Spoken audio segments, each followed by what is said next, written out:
Today, we're going to talk about going gray and more importantly, how to do it the right way. Gray blending really took off about 6 years ago around the COVID era when women of all ages started embracing their natural gray. And for a lot of stylists, that shift caused panic because for years we were trained to cover gray, not work with it. Now we're removing years of artificial pigment and creating a seamless, natural transition. And that's exactly what going gray is. A transition. This client is a perfect example. She originally started as a redhead. Yes, red, which is one of the hardest pigments to remove, second only to black. I actually documented her journey in 2020 and 2021. She lived in the blonde family for years until she texted me in complete panic because her gray started to feel overwhelming and she was tired of keeping up with it. By shifting her into gray blending, we were able to move her appointments from every 4 weeks to every 8 weeks. And for her, driving an hour each way, that was life-changing. So when a client tells me that they want to go gray, I always start with this question. On a scale of 1 to 10, how gray do you want to be? If they're a 6 or above, I go for it. If they're below that, we slow it down and keep more coverage in the plan. Now, if a client brings this up during a regular appointment that has already been scheduled, I explain this clearly. This is a corrective process.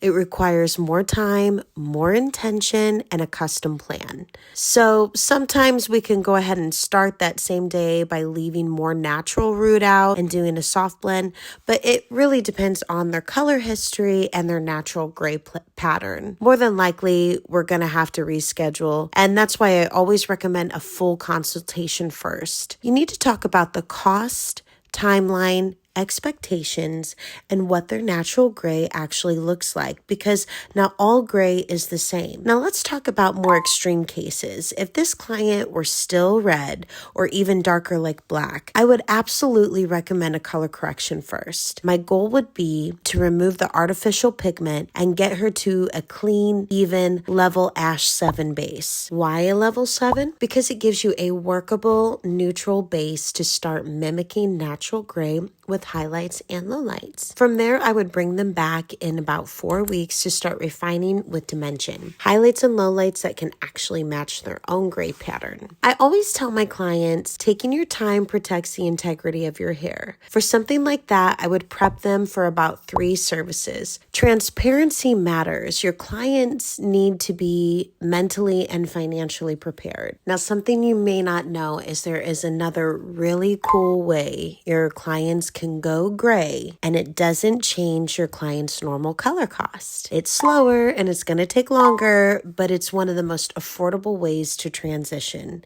And probably half of my clients go this route. Now, this works best on brunettes or lighter, and this is how you do it. If you have a client who's all over brown, even like a level 5, at every appointment, take their root color a half a level lighter. That soft shift eliminates harsh demarcation lines as the hair grows out. Do not jump a full level. That's where you get banding and uneven results. And here's something I do differently. I typically do not tone the ends. I want those ends to gradually fade and wash out. Now, yes, you can use a color remover and tone, and sometimes that's the right move, but if the goal is affordability, I let time do the work. That client stays on a normal maintenance plan around 120 every 4 to 8 weeks. Then once the ends start looking dull or brassy, I go in and tone them lighter, just enough to keep everything moving in the right direction. Usually I go ash. This method usually lifts those ends about 1 to 2 levels over time, and the full transition can take anywhere from 6 months to 2 years. Once you get your client to a level that blends with the level of their natural gray, then you just let the gray grow out naturally and you just do a demi-permanent toning on the ends that were pre-lightened prior, and just kind of keep those at that same ashy level to match until they fully grow out. And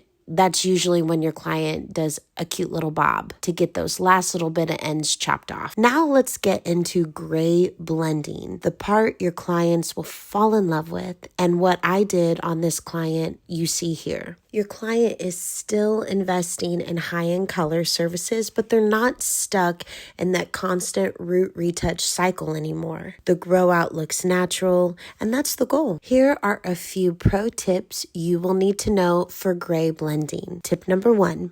If your client has more of a silver gray, add a pepper low light to create balance and depth. Now, my client here naturally pulls silver, but she didn't want silver.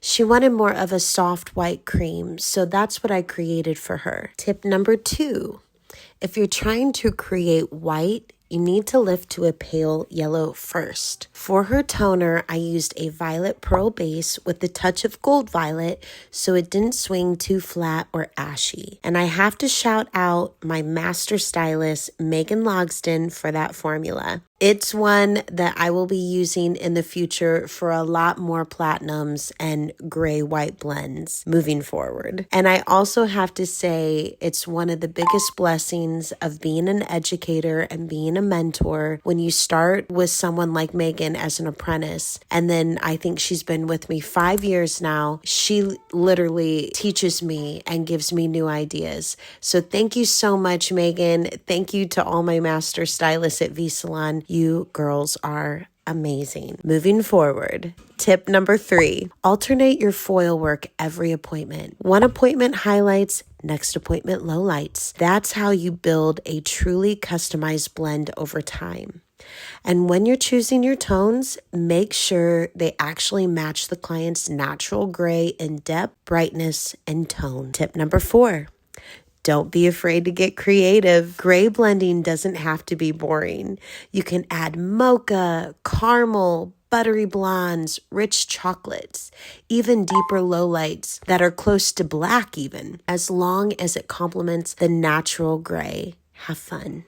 Now, here's the most important part of all this. Consultation is everything.